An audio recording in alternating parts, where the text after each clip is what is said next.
বকত অসম আৰক্ষীৰ চাকৰি প্ৰত্যাশীৰ বাবে সুখবৰ 10 জুলাইৰ পৰা 15 দিনীয়া বিনামূলীয়া প্ৰশিক্ষণ শিবিৰৰ আয়োজন।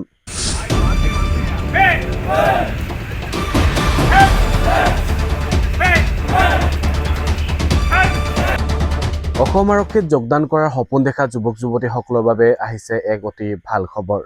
নিবনুৱা যুৱক যুৱতীসকলৰ মাৰ্গদৰ্শন দিয়াৰ উদ্দেশ্যেৰে বকত আয়োজন কৰা হৈছে এক বিশেষ বিনামূলীয়া প্ৰশিক্ষণ শিবিৰৰ।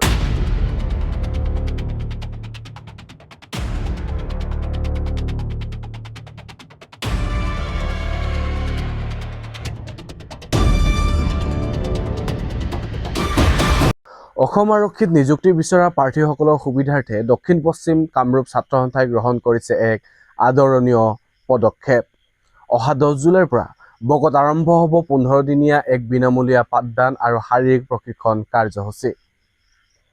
নিযুক্তি প্ৰক্ৰিয়াৰ বাবে প্ৰয়োজনীয় লিখিত পৰীক্ষা আৰু শাৰীৰিক সক্ষমতাৰ পৰীক্ষাৰ প্ৰস্তুতি চলাবলৈ অভিজ্ঞ শিক্ষক আৰু প্ৰশিক্ষকৰ দ্বাৰা এই প্ৰশিক্ষণ প্ৰদান কৰা হ'ব।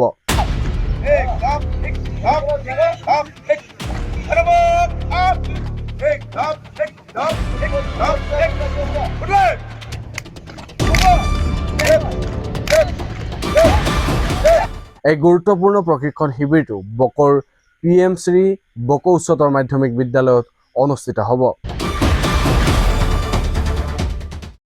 অহা 10 জুলাই 2026 তাৰিখৰ ৰাতিপুৱা 10 বজাৰ পৰা আনুষ্ঠানিকভাৱে এই কাৰ্যসূচী শুভাৰম্ভ কৰা হ'ব।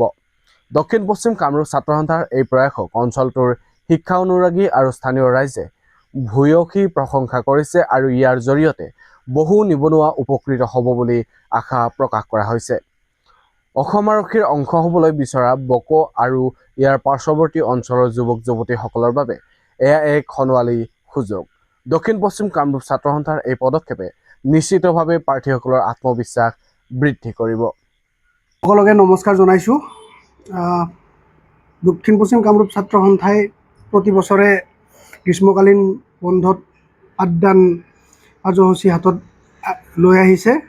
এইবুলিও আমি দক্ষিণ পশ্চিম কামৰূপ ছাত্ৰ সন্থাৰ উদ্যোগত যোৱা বৰ্ষৰ দৰে আমাৰ অঞ্চলৰ আৰ্থিকভাৱে দুৰ্বল আৰু মেধাৱী ছাত্ৰ ছাত্ৰীৰ শৈক্ষিক আৰু শাৰীৰিক উৎকৰ্ষ সাধনৰ উদ্দেশ্যে অসম পুলিচ নিয়োগৰ বাবে অভিজ্ঞ শিক্ষকৰ দ্বাৰা আমি 10 দিনীয়া পাঠদান আৰু 5 দিনৰ শাৰীৰিক প্ৰশিক্ষণৰ কাৰ্যসূচী আমি আয়োজন কৰিছোঁ আৰু এই কাৰ্যসূচী সম্পূৰ্ণ বিনামূলীয়া হ'ব। গতিকে আমাৰ দক্ষিণ পশ্চিম অঞ্চলৰ ছাত্ৰ ছাত্ৰীসকলক আমি 10 তাৰিখ ৰাতিপুৱা 10 বজাৰ পৰা আমি আৰম্ভ কৰিম।